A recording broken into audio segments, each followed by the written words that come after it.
Général, bonsoir à tous. Oui, c'est le soir. J'arrive du Festival du Livre de Paris au Grand Palais.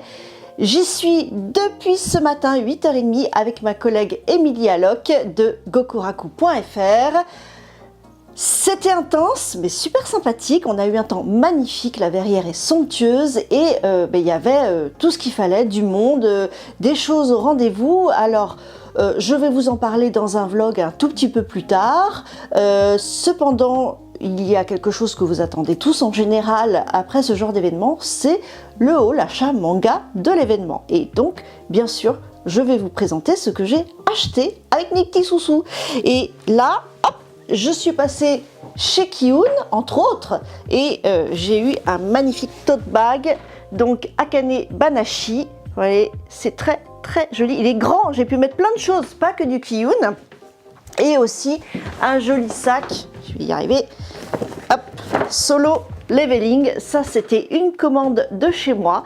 Et il y en a qui vont être très très contents avec ce sac Solo Leveling. Et on va passer tout de suite eh bien, à ce haul achat manga. Alors, on commence dans le sens des éditeurs que j'ai vus. J'ai commencé par Kiyun et là j'ai trouvé une duologie qui m'a fait de l'œil, mais déjà depuis un moment. Je l'avais vu passer et ça me donnait envie. J'avais envie de la découvrir. C'était une histoire atypique puisque c'est une histoire d'amour à la maison de retraite. Exactement, je trouve ça charmant et les couvertures sont à tomber. Je parle de L'étang retrouvé au scénario Kei Fuji, dessin Kokoro Hirai, collection Latitude. Regardez comme c'est joli, c'est magnifique. On a aussi l'autre côté comme ça. Donc on a nos deux amoureux juste là et hop. Regardez comme c'est joli, c'est de pleine page, la couleur, on n'est que sur de la couleur, c'est presque de la BD, c'est magnifique. Je pense que c'est assez contemplatif parce qu'il n'y a pas tant de bulles que ça. Donc franchement, je pense que c'est un joli choix, une jolie histoire. Et donc évidemment, la vie qui va, qui s'en va, mais les choses importantes, c'est l'amour bien sûr, ça fait partie de la vie et c'est voilà, quelque chose qui me paraît très sympa, un format aussi grand, atypique, voilà, donc je suis contente d'avoir trouvé ça. Ensuite, on fait le grand écart puisque je suis allée sur le stand Imo Édition et là, j'ai rencontré un auteur en dédicace. C'était Usamaru Furuya, qui est un grand spécialiste du manga d'horreur et entre autres, parce que c'est assez large, on ne peut pas le réduire à ça. Moi, de mon côté, j'ai pris son titre le plus connu, qui est Zera, empereur des ruines. Voilà, celui-là que tout le monde connaît. Voilà, avec Zera et tous ses disciples, on va dire. Voilà, alors il va falloir que je fasse une sélection très soignée parce que c'est assez violent. Oh là là, oui, c'est très très violent. Je crois qu'il cherche à nous pousser vraiment dans nos derniers retranchements et nous faire réfléchir sur l'état de la société, surtout des lycéens en fait qui vont à fond dans leur délire. Hop. Voilà, par exemple. Ouais, ils ont trouvé un pauvre lycéen et ils ont décidé que ça allait être sa fête. Et puis c'est pas le seul, il y en a un peu partout. Il y a aussi voilà des choses un petit peu, je pense que c'est un peu steampunk. D'après l'uniforme des lycéens, on penserait que c'est les années 60. Moi, je découvre complètement le titre.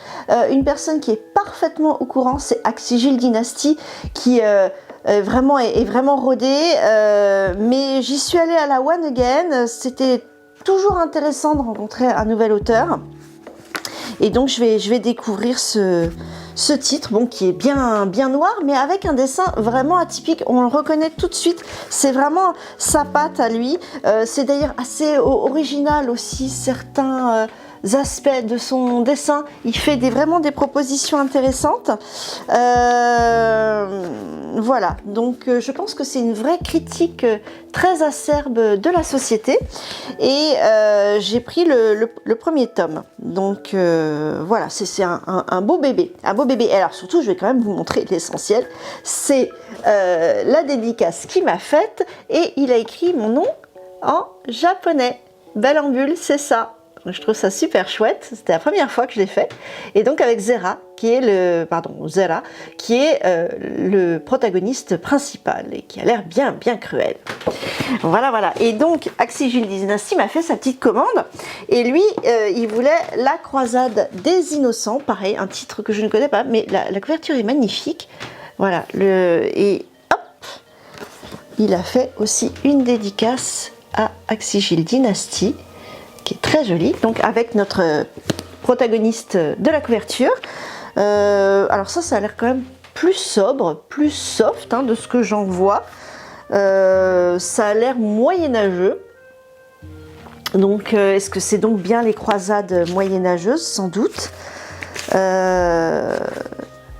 Mais il y a également de quoi faire sur ce titre. Si jamais vous connaissez cet auteur, surtout n'hésitez pas à en parler en commentaire, ça peut être intéressant.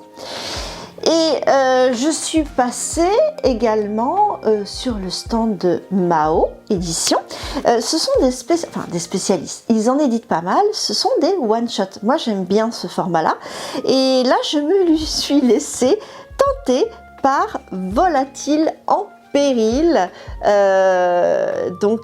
Comme le titre l'indique, je pense que c'est un institut sur les oiseaux sauvages et de Taipei qui prend soin de ces oiseaux. Donc je pense que c'est très pédagogique. Voilà, on voit une très jolie déjà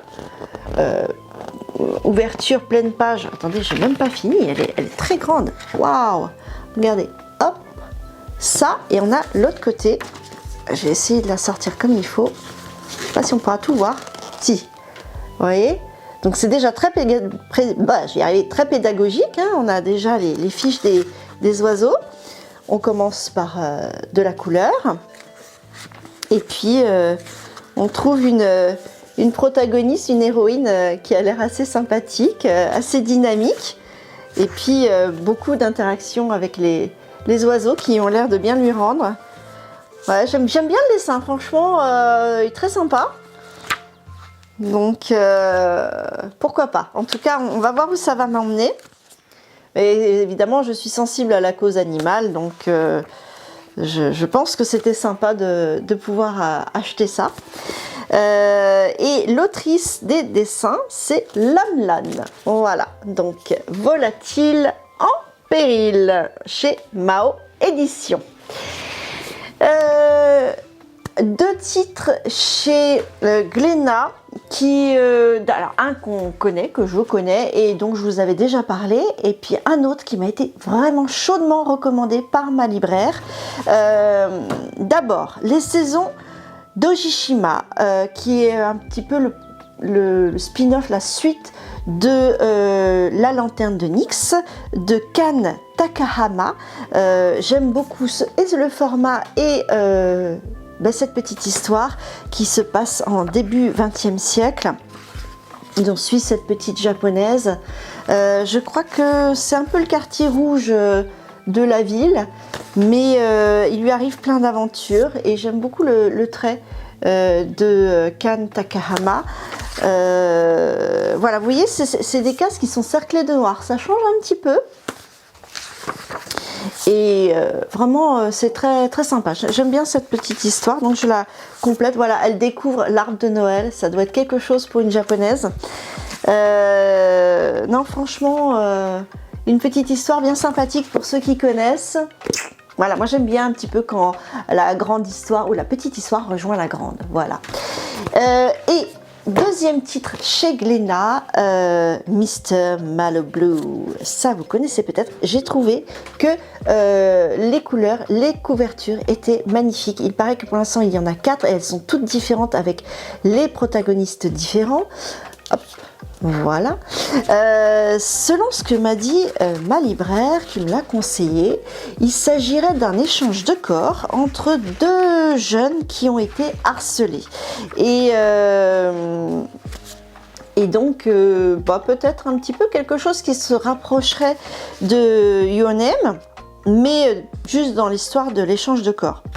En tout cas, le dessin est intéressant et je pense qu'il y a beaucoup de profondeur. Le personnage développe une vraie phobie scolaire et il semblerait effectivement que ce soit malheureusement quelque chose qui soit de plus en plus pas commun, mais marqué de plus en plus. Personnellement, c'est pas quelque chose que j'ai connu, donc je peux peut-être m'estimer heureuse.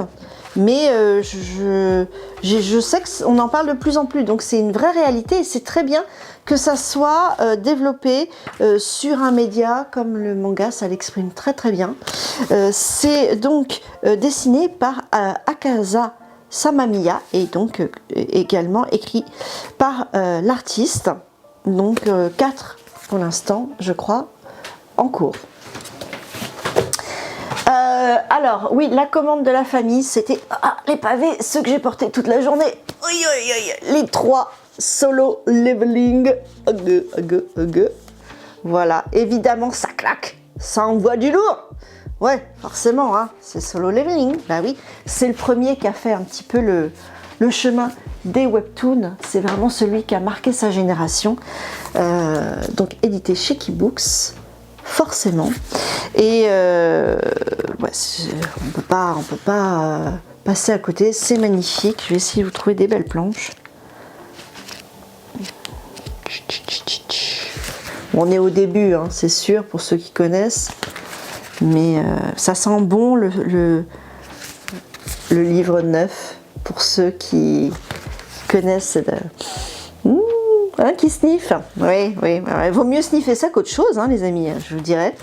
Et puis, c'est bien le numérique, mais j'avoue qu'effectivement, l'avoir dans les mains, hein, de l'ASMR comme ça, hein, là, et puis...